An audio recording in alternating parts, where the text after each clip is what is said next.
Coming up, Ipswich City Council finally settles on a new CEO.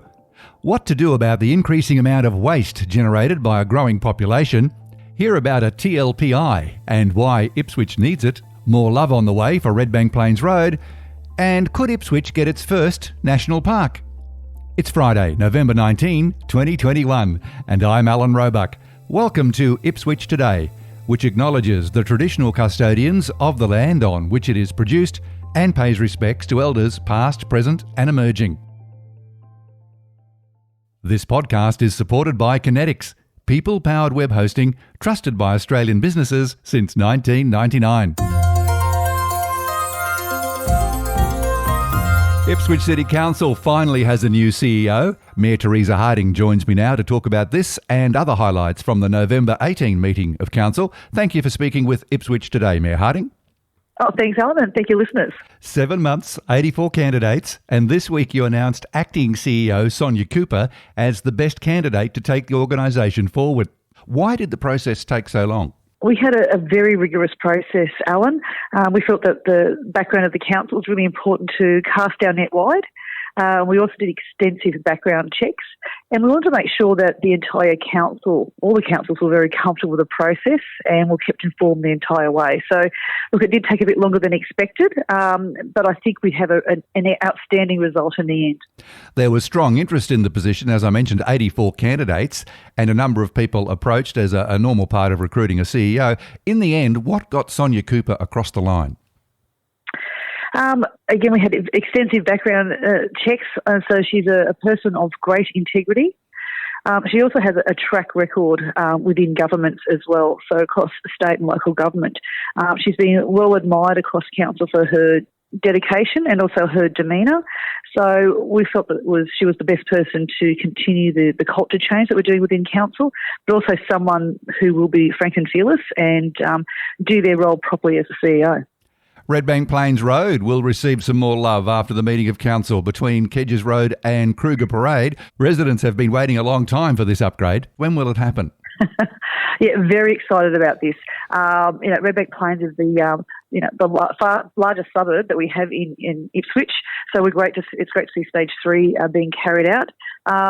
It was a decision of council to award all roads with a contract with over $19.5 million for that project. So the works will upgrade Redbank Plains Road between Kedges Road and Kruger Parade. So it's about 1.5 kilometres to 4 lanes to make sure it meets the population growth of the area. Council voted to introduce a new, and this is not a very sexy term, temporary local planning instrument, better known as a TLPI.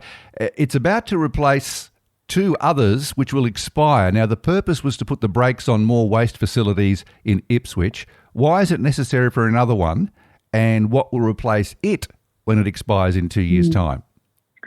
Look, a TLPI is, I guess it's an interim measure while we update our planning scheme. So we're now going to be updating and putting in a new planning scheme, which will be implemented by the end of 2023. But we do need this mechanism to be extended to make sure that we can have some level of control over the waste operations, in particular the creation of new landfill in Ipswich. It's not sustainable. So we've been working with the state government and this TLPI, and we're delighted that we'll be putting this forward. Talking of landfills, the Wanderless application at Ebenezer is going to the Planning and Environment Court. These things take their time, so it's probably too early to have any update. Look, we anticipate it will take 12 to 18 months for the issue to be resolved. Can I just say, Alan, how absolutely disappointed I am that this is going to the Planning and Environment Court.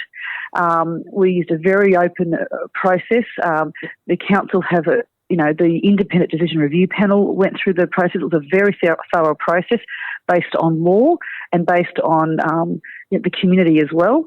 The approval said yes to the recycling, and so we strongly support Wanderless's proposal for the recycling. What we said no to was the creation of a brand new landfill within basically 1 or 2 kilometres of people's residences, and we think that's a very fair. It's a legal decision as well. So we're very disappointed that Wanderless are taking us to court. It means we're going to have to spend ratepayers' money to defend a decision, and to have, if this is forced upon us, it will be a travesty for the people of Ipswich. And you're saying it's going to be a long process? Yeah, it would take 12 to 18 months to go through the process, and it'll probably cost at least $1 million. There's a lot happening on the waste front elsewhere. Can you walk us through where Ipswich is at with its alliance with Logan and Redland Council for a major waste facility? Yeah, one of the things the interim administrator set up with Logan City Council and Redlands was a sub-regional waste alliance for us to look at what waste do we have now going into the future. At the moment, a lot of the recyclables are going to a monopoly, just one company, which is increasing their rates extraordinarily fast. We can't see any reason for it. So we're working together to see if we can come up with a solution for a material recovery facility that we can own and that we can operate to reduce costs, but also get a better environmental outcome for the people of our councils as well. Council also approved a new contract covering recycling and non-food waste. Is there any word of a curbside collection in amongst all this? Well, in our resource recovery strategy, we certainly have put in there that we're going to be looking at in-demand curbside collection. So we haven't turned our mind to that, but it is one of the things that we are looking at doing. We're trying to be as efficient as possible. We know that people do like curbside collection, so we are looking at what that model will be in the future. And there's a change coming to how council disposes of the contents of the yellow top bins, bypassing the Riverview transfer station altogether and taking it direct to the contractor, which I think is Ramondas at Swanbank. Are you surprised this hasn't happened before now? It is, but it's always easy to be wise in retrospect, isn't it, Alan? So I think our waste team have been empowered to be open-minded. We've got some new people in there as well. So we're trying to be more efficient, more innovative and finding better ways. We spend a lot of ratepayers' money on dealing with waste. It's one of the things that councils do. So we're trying to get best bang for buck for the ratepayers. The annual report card from the Queensland Audit Office was tabled at the meeting, and these reports don't come cheap at about $300,000. How is it possible that the basics of publishing contracts valued at $200,000 or more weren't published on time on Council's website? Yes, that was one of the deficiencies that was pointed out by the QAO and was rectified straight away. I'll just say that this new council brought in the Transparency Integrity Hub, and all contracts that are worth $10,000 and over are being published, and I think it's a great thing for our organisation. So it's great to see that's rectified. And I've got to say, overall, Alan, it's probably one of the best report cards Ipswich City Council has received from the QAO. Mayor Teresa Harding, the issue of councillors consuming alcohol while at official functions has come up at the council meeting. What's been resolved? Yes, council have adopted a policy regarding to drug and alcohol testing for councillors. So whilst it's permitted for councillors to say it's at a function at night time, or if you're at the football match on the weekend, to be under 0.05, there's certainly provisions in there for testing councillors for drug and alcohol. So are we going to see a regime of random tests for councillors? No. The legal advice that we've received is that because of the Human Rights Act, that council can't do random drug and alcohol testing. And that was, I guess, part of the discussion at council yesterday. Both Councillor Tully and myself were quite keen to see a random drug and alcohol testing brought in. So, look, we've approved the policy as it is. It's a new policy. But we've also said that we will want to review it within 12 months. So we'll see how it goes and see how we can improve it over time. I can hear the words of my mother, Mayor Harding. Everything in moderation. Everything in moderation. I think so too. Look, it was a spirited... we had workshops. It was a spirited discussion about, am I allowed to have a beer when I go to see a Jets match on the game? But also with councillors nowadays, basically working 7 days a week. When are they on duty? When are they off duty? So I think it's a good discussion to have. But I just like to remind people too that under the Local Government Act, there's a code of conduct for all councillors, and it already is in there that we can't do our job while inebriated as well. So that's already there anyway, but this policy actually puts in place a method for testing councillors now. And lastly, Mayor Harding, we're seeing the notice of motion option being used frequently by this current council, and this time round it was to ask the state to take over the White Rock Spring Mountain Conservation Estate and declare it a national park. At the end of the council meeting, the vote was split. What does it mean and where to from here? Yes, certainly. I think I really love the notice of motion that we have in our procedures, and I love the fact that it's live stream, it's debated, and every councillor has the freedom to put their view forward. Really important that all the councils are empowered to fight for their residents. So Councillor Tully moved a motion seeking to dedicate the White Rock Spring Mountain Conservation Estate to become a national park, and that passed. And you're right, it was a 6-3 vote.